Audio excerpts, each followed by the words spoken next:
दोस्तों आप सब कैसे हो। आज क्लास 11th का पॉलिटिकल साइंस के एनुअल एग्जाम होने वाले बच्चों, जितने सारे इंपॉर्टेंट क्वेश्चन चैप्टर वाइज बनेंगे सारे इंपॉर्टेंट क्वेश्चन को वीडियो में डिस्कस करेंगे। वीडियो को अंत तक बने रहे। पहला जो इंपॉर्टेंट क्वेश्चन है बच्चों पॉलिटिकल साइंस का, संविधान के प्रारूप समिति के अध्यक्ष कौन थे। बहुत इंपॉर्टेंट है बच्चों, जिसको इंग्लिश में बोलते हैं ड्राफ्टिंग कमेटी। इसका आंसर हो जाएगा बच्चों डॉक्टर भीमराव अंबेडकर। ध्यान रखें बच्चों, डॉक्टर भीमराव जो अंबेडकर थे वह प्रारूप समिति के अध्यक्ष थे, जिसको इंग्लिश में बोलते हैं बच्चों ड्राफ्टिंग कमेटी। तो संविधान के प्रारूप समिति के जो अध्यक्ष कौन थे, तो उनका नाम ध्यान आपको रखना। पेपर के पॉइंट ऑफ व्यू से बहुत इंपॉर्टेंट क्वेश्चन है। इसका आंसर हो जाएगा डॉक्टर भीमराव अंबेडकर। दूसरा जो इंपॉर्टेंट क्वेश्चन बच्चों, संविधान का जनक किन्हें कहा जाता। तो ध्यान रखें बच्चों, संविधान का जो जनक डॉक्टर भीमराव अंबेडकर को संविधान सभा का जनक कहा जाता है। ये भी क्वेश्चन पेपर के पॉइंट ऑफ व्यू से बहुत इंपॉर्टेंट है। लेकिन अगर क्वेश्चन आएगा बच्चों संविधान को किसने बनाया, तो इसका आंसर हो जाएगा संविधान सभा ने बनाया। अगर क्वेश्चन ऐसे आ जाएगा कि संविधान को किसने बनाया, तो इसका करेक्ट आंसर हो जाएगा संविधान सभा ने बनाया। बहुत सारे बच्चे क्या करते हैं, डॉक्टर भीमराव अंबेडकर पर टिक कर देते हैं, जो कि क्या है, गलत है। इस क्वेश्चन को आप लिख ले कि संविधान को किसने बनाया, तो इसका आंसर हो जाएगा बच्चों संविधान सभा ने बनाया। ये भी क्वेश्चन बहुत इंपॉर्टेंट है बच्चों, स्वतंत्र भारत के प्रथम गवर्नर जनरल कौन थे। अगर पूछेगा स्वतंत्र भारत के प्रथम गवर्नर जनरल कौन थे, तो इसका आंसर हो जाएगा लॉर्ड माउंटबेटन। बहुत इंपॉर्टेंट है बच्चों, स्वतंत्र भारत के प्रथम गवर्नर जनरल कौन थे, तो इसका आंसर हो जाएगा लॉर्ड माउंटबेटन। अगर बच्चों इसी क्वेश्चन को थोड़ा सा लैंग्वेज चेंज कर देगा तो इसका आंसर अलग हो जाएगा। क्वेश्चन है स्वतंत्र भारत के प्रथम भारतीय गवर्नर जनरल। ध्यान रखें बच्चों, अगर पूछेगा कि स्वतंत्र भारत के प्रथम भारतीय गवर्नर जनरल, तो इसका आंसर हो जाएगा सी राजागोपालाचारी। यहाँ पे क्वेश्चन है स्वतंत्र भारत के प्रथम गवर्नर जनरल की जो क्या थे बच्चों, ब्रिटिश थे। इनका नाम था लॉर्ड माउंटबेटन। यहाँ पे क्या भारतीय के बारे में पूछा हुआ है कि स्वतंत्र भारत के प्रथम भारतीय कौन ऐसा भारतीय जो प्रथम स्वतंत्र के बाद क्या थे, गवर्नर बने थे। इनका आंसर हो जाएगा सी राजगोपालाचारी। अगर सीधे रहेगा भारतीय से मेंशन नहीं रहेगा तो इसका आंसर हो जाएगा लॉर्ड माउंटबेटन। अगर ऐसा रहेगा स्वतंत्र भारत के प्रथम भारतीय अगर मेंशन रहेगा, ध्यान रखा जो भारतीय मेंशन रहेगा, तो इसका आंसर हो जाएगा सी राजागोपालाचारी। अगर बच्चों क्वेश्चन नंबर 3 है, क्वेश्चन नंबर 4 को समझने में आपको किसी भी प्रकार का डाउट हुआ तो कमेंट में जरूर लिखें। क्वेश्चन बच्चों, संविधान सभा की प्रथम बैठक कहाँ और कब हुई थी। ध्यान रखें बच्चों, बहुत इंपॉर्टेंट है। 3 बैठक हुई थी। संविधान सभा का प्रथम बैठक बच्चों दिल्ली में हुई थी। कहाँ हुई थी संविधान सभा की प्रथम बैठक, कहाँ हुई थी, तो दिल्ली हुई थी। अगर डेट पूछेगा तो ध्यान रखना डेट को 9 दिसंबर 1946 के, जिसके अध्यक्ष आपको ध्यान रखना डॉक्टर सच्चिदानंद सिन्हा थे। क्या क्वेश्चन बच्चों, संविधान सभा के प्रथम बैठक कहाँ हुई थी, तो इसका आंसर हो जाएगा दिल्ली। अगर पूछेगा कब हुई थी, तो इसका आंसर हो जाएगा 9 दिसंबर 1946 को। और इसके अध्यक्ष का अगर नाम पूछेगा तो आंसर हो जाएगा डॉक्टर सच्चिदानंद सिन्हा। दूसरा बैठक अगर पूछेगा, ये तो प्रथम बैठक है। दूसरा अगर बैठक पूछेगा तो 9 के बाद क्या आपको याद करना है, 11 दिसंबर 1946। 9 के बाद आपको 11 याद करना है। और इसके जो अध्यक्ष थे, अस्थायी अध्यक्ष, इनका नाम है डॉक्टर राजेंद्र प्रसाद। दूसरा बैठक का डेट अगर पूछेगा तो 9 के बाद आपको 11 याद करना है। और इसके जो अध्यक्ष थे कौन थे, तो ध्यान रखना बच्चों डॉक्टर राजेंद्र प्रसाद थे। कौन थे, डॉक्टर राजेंद्र प्रसाद थे। अगर तीसरा बैठक पूछेगा तो 9 के बाद 11, 11 के बाद 13, तो 13 याद करना है। तीसरा बैठक हुई थी बच्चों 11 दिसंबर 1946 को। और इसके जो उसमें क्या किए थे, डॉक्टर जवाहरलाल नेहरू ने उद्देश्य प्रस्ताव किए थे। तीसरा बैठक में बच्चों जवाहरलाल नेहरू ने क्या किए थे, उद्देश्य प्रस्ताव किए थे। बच्चों आपको ध्यान रखना जो प्रथम बैठक हुई थी 9 दिसंबर 1946 को, जिसमें अस्थायी अध्यक्ष थे, इनका नाम आपको ध्यान रखना डॉक्टर सच्चिदानंद सिन्हा थे। दूसरा जो बैठक आपको ध्यान रखना 11 दिसंबर 1946 को, जिसमें अस्थायी जो अध्यक्ष थे इनका नाम था ध्यान रखना डॉक्टर राजेंद्र प्रसाद थे। तीसरा बैठक हुआ था बच्चों, पहला बैठक 9, दूसरा बैठक 11 और ईयर क्या तीनों का सेम है। तो तीसरा बैठक आपको ध्यान रखना 13 दिसंबर 1946 को, जिसमें जवाहरलाल नेहरू ने उद्देश्य प्रस्ताव दिए थे। तो ध्यान रखना उद्देश्य प्रस्ताव बच्चों तीसरे बैठक में दिए थे। किसने दिए थे, तो उनका नाम आपको ध्यान रखना जवाहरलाल नेहरू ने दिए थे। किसने दिया था बच्चों उद्देश्य प्रस्ताव, किसने दिए थे, उनका नाम हो जाएगा जवाहरलाल नेहरू। अस्थायी अध्यक्ष का नाम पूछेगा तो डॉक्टर राजेंद्र प्रसाद। अस्थायी अध्यक्ष का नाम अगर पूछेगा तो डॉक्टर सच्चिदानंद सिन्हा, जो प्रथम बैठक में बने थे। दूसरा बैठक में ध्यान रखना अस्थायी अध्यक्ष कौन बने थे, डॉक्टर राजेंद्र प्रसाद। बच्चों अगर इस टॉपिक को समझने में आपको किसी भी प्रकार का डाउट हुआ हो तो कमेंट बॉक्स में जरूर लिखिए। क्वेश्चन नंबर 6 में बच्चों लिखा है किस अनुच्छेद में अस्पृश्यता, अस्पृश्यता का मतलब होता है बच्चों छुआछूत का उन्मूलन है। तो ध्यान रखना अनुच्छेद जो 17 बच्चों उसमें क्या छुआछूत के बारे में बताया गया है। क्वेश्चन बहुत इंपॉर्टेंट बच्चों, ये क्वेश्चन बार बार रिपीट होता है कि किस अनुच्छेद में अस्पृश्यता जिसको बोलते हैं बच्चों छुआछूत, किस अनुच्छेद में इसका वर्णन मिलता है। तो ध्यान रखना अनुच्छेद 17 में इसका क्या मिलता है, वर्णन मिलता है। क्वेश्चन नंबर 7 बच्चों गिवन है 1976। आपको डेट और संशोधन ध्यान से रखना क्योंकि बहुत इंपॉर्टेंट है बच्चों, कहीं से भी क्वेश्चन फ्रेम हो सकता है। क्वेश्चन है 1976 में 42वां संशोधन के तहत भारतीय संविधान में कितने मौलिक कर्तव्यों को जोड़ा गया। तो इसका आंसर हो जाएगा बच्चों 10।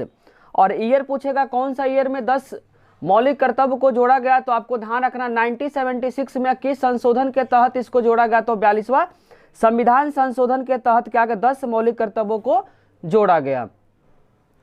और पूछेगा किस समिति के तहत जोड़ा गया। तो इसका आंसर हो जाएगा बच्चों स्वर्ण, डॉक्टर स्वर्ण समिति के तहत क्या किया 10 जो मौलिक कर्तव्य उसको जोड़ा गया। किस समिति के बच्चों सिफारिश पे। तो ध्यान रखना है डॉक्टर स्वर्ण सिंह समिति के तहत क्या हुआ 10 मौलिक कर्तव्यों को संविधान में क्या किया, जोड़ा गया।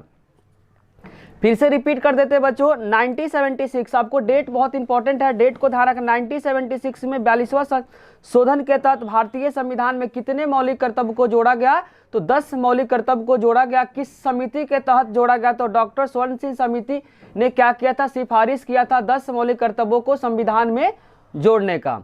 लेकिन ध्यान रखना बच्चों वर्तमान समय में मौलिक कर्तव्य क्या है 11 है। तो 10 तो 1976 42वां संविधान संशोधन के तहत जोड़ा गया और जो 11वां जो जोड़ा गया बच्चों आपको ध्यान रखना नेक्स्ट क्वेश्चन में वही है 11वां मौलिक कर्तव्य को कब जोड़ा गया। अगर संशोधन पूछेगा कि संशोधन के तहत जोड़ा गया 11वां को, तो आपको ध्यान रखना 86 संशोधन के तहत जोड़ा गया। अगर पूछेगा ईयर कब जोड़ा गया 11th जो 11 जो मौलिक कर्तव्यों को संविधान में कब जोड़ा गया। तो इसका आंसर हो जाएगा बच्चों 2002 में जोड़ा गया। 11 जो मौलिक कर्तव्य है 11 मौलिक कर्तव्य को 11वां जो मौलिक कर्तव्य है उसको संविधान में कब जोड़ा गया। तो इसको ईयर आपको ध्यान रखना 2002 में जोड़ा गया। किस संशोधन के तहत जोड़ा गया। तो 86 संशोधन के तहत 11वां जो मौलिक कर्तव्य उसको जोड़ा गया। तो आपको डेट भी याद रखना है, साथ साथ संशोधन भी क्या करना है, याद रखना है। नेक्स्ट जो इंपॉर्टेंट क्वेश्चन बच्चों मौलिक कर्तव्य का जो प्रावधान है किस देश से लिया गया। मौलिक कर्तव्य का जो प्रावधान है बच्चों ध्यान रखना आपको सोवियत संघ।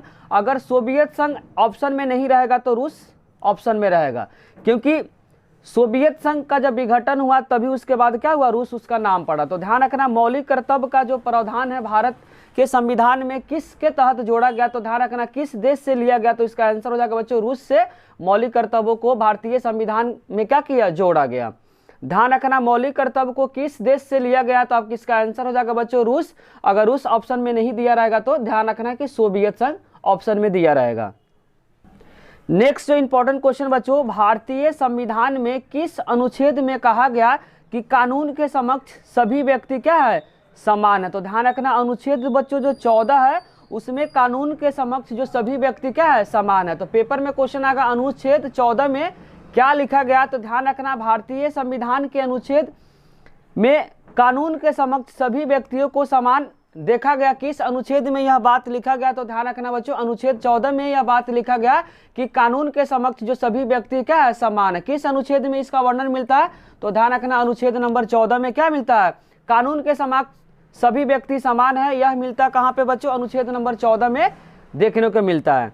अब हम लोग स्टार्ट कर जो क्वेश्चन नंबर 11। तो इसमें लिखा मुख्यमंत्री किसे अपना त्याग पत्र देकर पद मुक्त हो जाता। अगर बच्चों मुख्यमंत्री अपने पोस्ट से त्याग पत्र देता है तो त्याग पत्र किसको देता है। तो ध्यान रखना बच्चों अपने त्याग पत्र किसको देता है, राज्यपाल को देता है। अगर किसी भी राज्य का मुख्यमंत्री अपने पोस्ट से त्यागता है तो किसको अपना त्याग पत्र देता है। तो ध्यान रखना बच्चों राज्यपाल को देता है। राज्यपाल का नियुक्ति कौन करता है। तो ध्यान रखना बच्चों राज्यपाल का जो नियुक्ति करता है राष्ट्रपति करता है।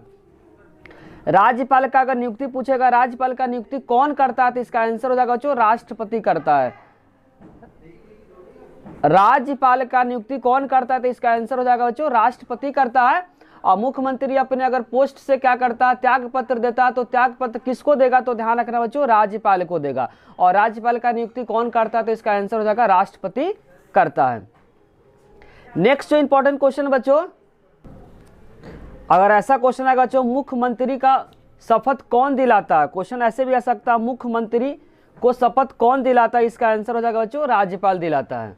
और यही क्वेश्चन ऐसे रहेगा बच्चों, प्रधानमंत्री को शपथ कौन दिलाता है, तो इसका आंसर हो जाएगा राष्ट्रपति दिलाता है। तीनों क्वेश्चन को रिपीट कर देते बच्चों, मुख्यमंत्री किसे अपना त्याग पत्र देता है, त्याग पत्र का मतलब रिजाइन किसको देता है, तो ध्यान रखना राज्यपाल देता है। मुख्यमंत्री को शपथ कौन दिलाता है, तो इसका आंसर हो जाएगा राज्यपाल। यहाँ पे रहेगा बच्चों, प्रधानमंत्री को शपथ कौन दिलाता है, तो इसका आंसर हो जाएगा राष्ट्रपति। प्रधानमंत्री को शपथ कौन दिलाता है, तो इसका आंसर हो जाएगा राष्ट्रपति।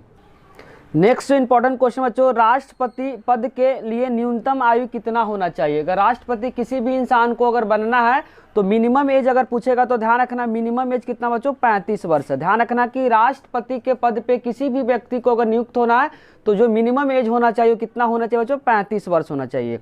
उसी तरीके से बच्चों अगर राज्यपाल किसी भी इंसान को बनना है तो उसका जो मिनिमम एज है, जो भी यहाँ पे लिखा बच्चों मिनिमम एज, मिनिमम का मतलब न्यूनतम एज, अगर किसी भी नागरिक को अगर राज्यपाल बनना तो उसका जो मिनिमम एज होना चाहिए बच्चों कितना होना चाहिए, 35 वर्ष होना चाहिए। क्योंकि यहाँ से क्वेश्चन बहुत फ्रेम होता है तो एक ही में क्या कर दिया, सभी को लिख दिया। आपको बारीकी से क्या करना है, क्वेश्चन को समझना है। अगर राष्ट्रपति के लिए मिनिमम का मतलब न्यूनतम आयु पूछेगा तो इसका आंसर हो जाएगा 35 वर्ष। किसी भी नागरिक को अगर राज्यपाल बनना है तो राज्यपाल बनने के लिए जो न्यूनतम एज है, जो मिनिमम एज है वो कितना होना चाहिए, 35 वर्ष होना चाहिए। किसी भी नागरिक को अगर लोकसभा का मेंबर बनना है, मेंबर का मतलब सदस्य बनना है, तो उसका जो एज होना चाहिए कितना होना चाहिए बच्चों, लोकसभा का मेंबर बनने के लिए, सदस्य बनने के लिए 25 वर्ष होना चाहिए। कितना होना चाहिए, 25 वर्ष होना चाहिए। किसी भी इंसान को अगर राज्यसभा का सदस्य बनना है तो उसका मिनिमम जो एज होना चाहिए कितना होना चाहिए बच्चों, 30 वर्ष होना चाहिए। नेक्स्ट क्वेश्चन है, किसी भी नागरिक को अगर भारत का प्रधानमंत्री अगर बनना है तो प्रधानमंत्री बनने के लिए जो मिनिमम एज है कितना होना चाहिए, 25 वर्ष होना चाहिए। कितना होना चाहिए बच्चों, 25 वर्ष होना चाहिए। फिर से रिपीट कर देता हूं, जो राष्ट्रपति या राज्यपाल अगर किसी भी नागरिक को बनना है तो उसका मिनिमम एज कितना होना चाहिए, 35 वर्ष होना चाहिए। लोकसभा या भारत के प्रधानमंत्री किसी भी नागरिक को अगर बनना है तो उसका जो एज होगा वो 25 वर्ष होगा। किसी भी इंसान को भारत का लोकसभा का जो सदस्य बनना हो या भारत का प्रधानमंत्री बनना हो तो जो मिनिमम एज होना चाहिए कितना होना चाहिए, 25 वर्ष होना चाहिए। और राज्यसभा का सदस्य बनने के लिए जो मिनिमम एज होना चाहिए बच्चों कितना होना चाहिए, वह होगा 30 वर्ष होगा। अगर ग्राम पंचायत में किसी भी नागरिक को अगर चुनाव लड़ना, ध्यान रखना बच्चों, ग्राम पंचायत में किसी भी नागरिक को अगर चुनाव लड़ना है तो उसका जो एज होना चाहिए मिनिमम कितना होना चाहिए, 21 वर्ष होना चाहिए। इस पॉइंट को भी क्या करें, आप ऐड कर ले। ग्राम पंचायत के चुनाव में बच्चों अगर आपको लड़ना है, चुनाव में लड़ना है तो जो मिनिमम एज होना चाहिए कितना होना चाहिए, 21 वर्ष होना चाहिए। कितना होना चाहिए, 21 वर्ष। ग्राम पंचायत के चुनाव में किसी भी व्यक्ति को अगर लड़ना है, चुनाव में खड़ा होना है तो उसका जो मिनिमम एज होना चाहिए 21 वर्ष होना चाहिए। इसके अलावा बच्चों एक चुनाव आयोग का आता है कि जो चुनाव आयोग का बच्चों मिनिमम एज तो क्वेश्चन बुक में नहीं दिया हुआ, लेकिन मैक्सिमम एज आपको ध्यान रखना, चुनाव आयोग का जो मैक्सिमम जो एज होता है वह 65 ईयर्स होता है या 6 वर्ष होता है। जो पहले पूरा होगा उससे हट जाएगा। ध्यान रखना बच्चों, किसके बारे में बताया, चुनाव आयोग के बारे में बताया। चुनाव आयोग का मिनिमम एज तो नहीं दिया हुआ है लेकिन मैक्सिमम एज पूछेगा तो 65 वर्ष। ध्यान रखना, चुनाव आयोग के बारे में अगर पूछेगा कि जो चुनाव आयोग का जो अधिकतम जो एज होना चाहिए वह कितना होना चाहिए, 65 वर्ष या 6 वर्ष होना चाहिए। उसका पूछेगा कार्यकाल, चुनाव आयोग का अगर कार्यकाल पूछेगा तो ध्यान रखना कितने साल का होता है बच्चों, चुनाव आयोग का कार्यकाल 6 वर्ष का होता है। और यहाँ पे राज्यसभा का जो कार्यकाल होता है वह 6 वर्ष का होता है, बाकी का क्या होता है, 5 साल का होता है। फिर से रिपीट कर देते बच्चों, राज्यसभा का कोई अगर मेंबर बन जाता है तो मेंबर का जो कार्यकाल होता है वह 6 वर्ष का होता है। उसी तरीके से जो चुनाव आयोग का जो कार्यकाल होता है वह 6 वर्ष का होता है। और उसके बाद जितने सारे हो गए, जैसे राष्ट्रपति हो गया, राज्यपाल हो गया, लोकसभा या प्रधानमंत्री, उन सब का जो कार्यकाल होता है वह कितने साल का होता है, 5 साल का होता है। तो 6 वर्ष का आपको ध्यान रखना किसका किसका होता है। तो एक राज्यसभा का मेंबर कोई भी इंसान बन जाता है उसका कार्यकाल 6 वर्ष का होता है। और चुनाव आयोग जो भी इंसान बन जाता है उसका कार्यकाल कितने साल का होता है, 6 वर्ष का होता है। तो 6 वर्ष में 2 आपको याद करना, एक तो राज्यसभा का मेंबर या सदस्य बोल सकते हैं, और चुनाव आयोग का कार्यकाल अगर पूछेगा तो 6 वर्ष। और बाकी जितने सारे पढ़ा है जैसे राष्ट्रपति, राज्यपाल, उसके बाद लोकसभा प्रधानमंत्री का जो कार्यकाल होता है वह 5 साल का होता है। बच्चों अगर समझने में किसी भी प्रकार का डाउट हुआ है तो कमेंट बॉक्स में जरूर लिखे। नेक्स्ट क्वेश्चन बच्चों, मंत्री परिषद का जो अध्यक्ष कौन होता है? तो ध्यान रखना, मंत्री परिषद का जो अध्यक्ष होता है वह क्या होता है? प्रधानमंत्री होता है। अगर क्वेश्चन पूछेगा कि मंत्री परिषद का जो अध्यक्ष होता है, जो हेड होता है वह कौन होता है? तो आपको ध्यान रखना प्रधानमंत्री होता है। नेक्स्ट क्वेश्चन बच्चों, राज्यपाल को शपथ ग्रहण कौन करवाता है? ध्यान रखना कि अगर किसी भी राज्य का राज्यपाल का शपथ कौन दिलाता है? तो ध्यान रखना जो हाई कोर्ट का जो मुख्य न्यायाधीश होता है वही क्या करता है? राज्यपाल को शपथ दिलाता है। क्वेश्चन को बारीकी से समझना, जो 3 क्वेश्चन फिर से रिपीट करेंगे। अगर पूछेगा राज्यपाल को शपथ कौन दिलाता है? तो ध्यान रखना उच्च न्यायालय के जो मुख्य न्यायाधीश होता है, उच्च न्यायालय का मतलब होता है बच्चों हाई कोर्ट के जो जज होते हैं वही राज्यपाल को क्या करते हैं? शपथ दिलाते हैं। अगर यहाँ क्वेश्चन आएगा बच्चों प्रधानमंत्री को शपथ कौन दिलाता है? अगर प्रधानमंत्री यहाँ पर लिखा रहेगा तो उसको शपथ दिलाता कौन है? तो ध्यान रखना राष्ट्रपति दिलाता है। अगर यहाँ पे क्वेश्चन रहेगा बच्चों कि मुख्यमंत्री को शपथ कौन दिलाता है? तो इसका आंसर हो जाएगा राज्यपाल। तीनों क्वेश्चन को रिपीट कर देते हैं। राज्यपाल को शपथ कौन दिलाता है? तो हाई कोर्ट के जो जज होते हैं वह शपथ दिलाते हैं। उसके बाद प्रधानमंत्री को शपथ कौन दिलाता है? तो इसका आंसर हो जाएगा राष्ट्रपति। और पूछेगा कि मुख्यमंत्री को शपथ कौन दिलाता है? तो इसका आंसर हो जाएगा बच्चों राज्यपाल क्या करता है? मुख्यमंत्री को शपथ दिलाता है। नेक्स्ट क्वेश्चन बच्चों, राज्यपाल की नियुक्ति कौन करता है? तो ध्यान रखना बहुत इंपॉर्टेंट बच्चों, राज्यपाल का नियुक्ति कौन करता है? तो राष्ट्रपति करता है। राज्यपाल का नियुक्ति कौन करता है? तो ध्यान रखना राष्ट्रपति करता है। और राज्यपाल एक या एक राज्य के अधिक का भी हो सकता है। अगर एक राज्यपाल क्या हो सकता है बच्चों? एक या एक से अधिक राज्य का क्या हो सकता है? राज्यपाल हो सकता है। राज्यसभा में निर्वाचित सदस्यों की, ध्यान रखना या निर्वाचित वर्ड है, बहुत इंपॉर्टेंट लाइन है बच्चों। राज्यसभा में निर्वाचित सदस्यों की अधिकतम अगर संख्या पूछेगा तो इसका आंसर हो जाएगा 238। इलेक्टेड मेंबर यहाँ पूछा हुआ। राज्यसभा में निर्वाचित सदस्यों की अधिकतम संख्या 238 है। और इसमें से बच्चों 238 उसके बाद 12 जो होता है वह राष्ट्रपति के द्वारा क्या होता है? मनोनीत होता है। अगर निर्वाचित पेपर में रहेगा राज्यसभा में निर्वाचित सदस्यों की संख्या, इसका आंसर हो जाएगा बच्चों 238। अगर ऐसे क्वेश्चन अगर राज्यसभा में यहाँ पे निर्वाचित वर्ड नहीं रहेगा, सीधे रहेगा अधिकतम सदस्यों की संख्या, तो आपका आंसर हो जाएगा बच्चों 250। 238 तो निर्वाचित होता है, 12 क्या होता है बच्चों? राष्ट्रपति द्वारा मनोनीत होता है। जब दोनों को ऐड करेंगे तो क्या हो जाएगा? 250 हो जाएगा। तो आपको क्वेश्चन का लैंग्वेज को क्या करना? बारीकी से समझना। अगर राज्यसभा में निर्वाचित पूछेगा तो इसका आंसर हो जाएगा, निर्वाचित में भी अधिकतम पूछेगा तो इसका आंसर हो जाएगा 238। और निर्वाचित वर्ड अगर मेंशन नहीं रहेगा, सीधे रहेगा राज्यसभा में अधिकतम सदस्यों की संख्या, तो इसका आंसर हो जाएगा 250। नेक्स्ट जो इंपॉर्टेंट जो क्वेश्चन है बच्चों, नेक्स्ट इंपॉर्टेंट क्वेश्चन बच्चों, भारत में किसी भी विधेयक को धन विधेयक कौन प्रमाणित करता है? बहुत इंपॉर्टेंट क्वेश्चन बच्चों। क्वेश्चन है भारत में किसी भी विधेयक को अगर धन विधेयक को प्रमाणित कौन करता है? तो ध्यान रखना कि लोकसभा के अध्यक्ष करता है। भारत में किस विधेयक को धन विधेयक कौन प्रमाणित करता है? कि कौन सा विधेयक बच्चों धन विधेयक है या नहीं है? तो उसको जो करता है लोकसभा का क्या करता है? अध्यक्ष करता है। इंपॉर्टेंट क्वेश्चन का पार्ट 2 जल्दी ही अपलोड हो जाएगा बच्चों। अगर आपको कमेंट बॉक्स में बताना बच्चों वीडियो आपको कैसी लगी। अगर बच्चों वीडियो अच्छी लगी तो लाइक, कमेंट और सब्सक्राइब करना चैनल को ना भूले। कोई भी डाउट हो तो कमेंट सेक्शन में जरूर लिखे। Thank you.